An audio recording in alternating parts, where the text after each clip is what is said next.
Hi hello friends, ನಾನು ನಿಮ್ಮ ಆಲಿನ್ ವಂಸಿಕೆ. Bank of Bhagyalakshmi Kannada cinema ಬಗ್ಗೆ ನನ್ನ ಸಣ್ಣ ವಿಮರ್ಶೆ. ಈ ಸಿನಿಮಾ ಇದೇ ತಿಂಗಳು 21ನೇ ತಾರೀಕು ರಿಲೀಸ್ ಆಗಬೇಕು ಅಂತ ನ್ಯೂಸ್ ಇತ್ತು. ಸೊ ಆದರೆ ಏನು ಕಾರಣ ಅಂತ ಗೊತ್ತಿಲ್ಲ. 27ನೇ ತಾರೀಕು ಅಂದರೆ ಇಂದು ರಿಲೀಸ್ ಆಗಿದೆ. ಏನು ಕಾರಣ ಅಂತ ನನಗೆ ಗೊತ್ತಿಲ್ಲ. ಸೊ ಅದ್ರ ಬಗ್ಗೆ ಅತಿಯಾದ ಮಾತುಕತೆ ಆಡಿದೆ ಡೈರೆಕ್ಟಾಗಿ. ಸಿನಿಮಾ ನೋಡಿದ್ದೆ ನನಗೆ ಮಾತ್ರ ಏನು ಅರ್ಥ ಆಯಿತು ಅದನ್ನು ನನ್ನ ಮಾತುಗಳಲ್ಲಿ ಸಣ್ಣದಾಗೆ ವರ್ಣಿಸ್ತೀನಿ. ಅದನ್ನು ಡೈರೆಕ್ಟಾಗಿ ನನಗೆ ಏನು ಅನ್ನಿಸ್ತು ಅನ್ನೋದು ಡೈರೆಕ್ಟಾಗಿ ಹೇಳಿಸ್ತೀನಿ. ಬ್ಯಾಂಕ್ ಆಫ್ ಭಾಗ್ಯಲಕ್ಷ್ಮಿ ಸಿನಿಮಾದ ಟೈಟಲೇ ಹೇಳುವ ಹಾಗೆ ಇದು ಒಂದು ಬ್ಯಾಂಕ್ನ ರಾಬ್ರಿ ಬಗ್ಗೆ ಇರುವುದು. ಸಿನಿಮಾದ ಹೀರೋ ದೀಕ್ಷಿತ್ ಶೆಟ್ಟಿ ಆ್ಯಸ್ ಕನಕ ಒಂದು ಸಣ್ಣ ಪುಟ್ಟ ಕಳ್ತನ ಮಾಡಿಕೊಂಡು ಇರ್ತಾರೆ.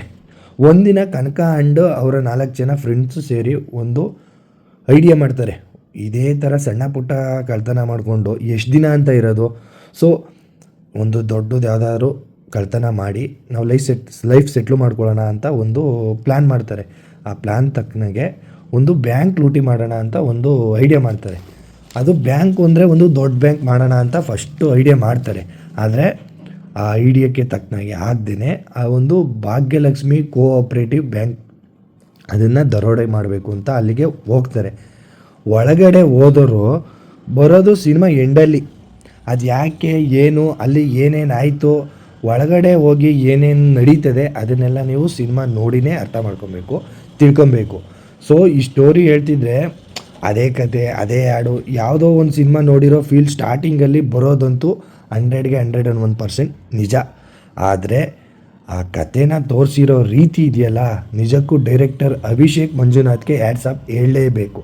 ಯಾಕಂದರೆ ಈ ಸಿನಿಮಾದಲ್ಲಿ ಜಸ್ಟ್ ಕಳ್ತನ ಇರೋದಕ್ಕಿಂತ ಹೆಚ್ಚಾಗಿ ತುಂಬ ಸಸ್ಪೆನ್ಸ್ ವಿಚಾರಗಳಿವೆ.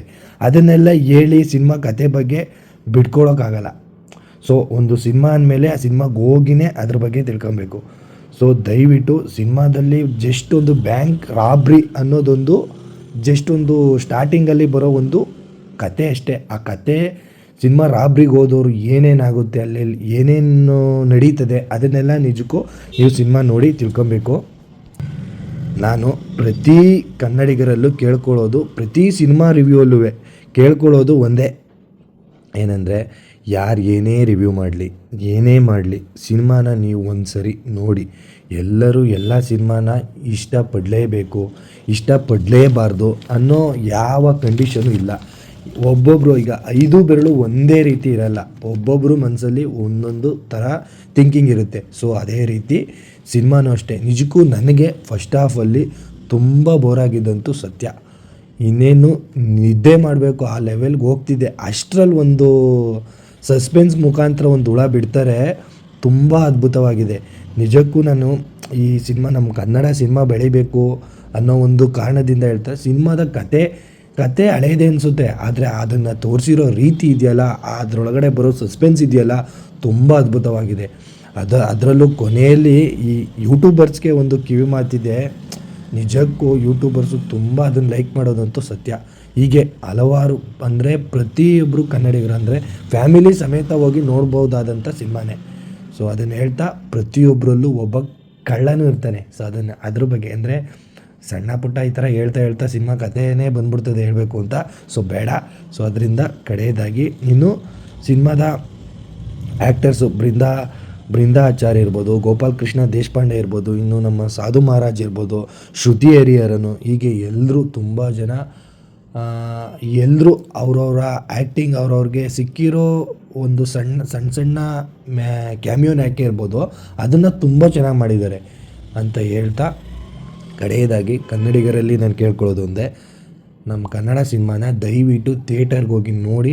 ಒಂದು ಸರಿ ಆದರೂ ಥಿಯೇಟರ್ನಲ್ಲಿ ನೋಡಿ ಅದ್ರ ಬಗ್ಗೆ ಮಾತಾಡಿ ಅಂತ ಹೇಳ್ತಾ, ಯಾರೋ ಏನೋ ಹೇಳಿದ್ರು ಸಿನಿಮಾಗೆ ಹೋಗೋದು ಬೇಡ, ಸಿನಿಮಾ ಇವನೇ ರಿವ್ಯೂ ಮಾಡ್ತಾನೆ, ಇವನೇ ಈ ಥರ ಹೇಳ್ತಾನೆ, ನಿದ್ದೆ ಬರೋಂಗಿತ್ತು ಅಂತೆಲ್ಲ ಅಂದರೆ ನಂತರನೇ ನೀವು ಇರಬೇಕು ಅಂತ ನಾನು ಹೇಳ್ತಾ ಇಲ್ಲ.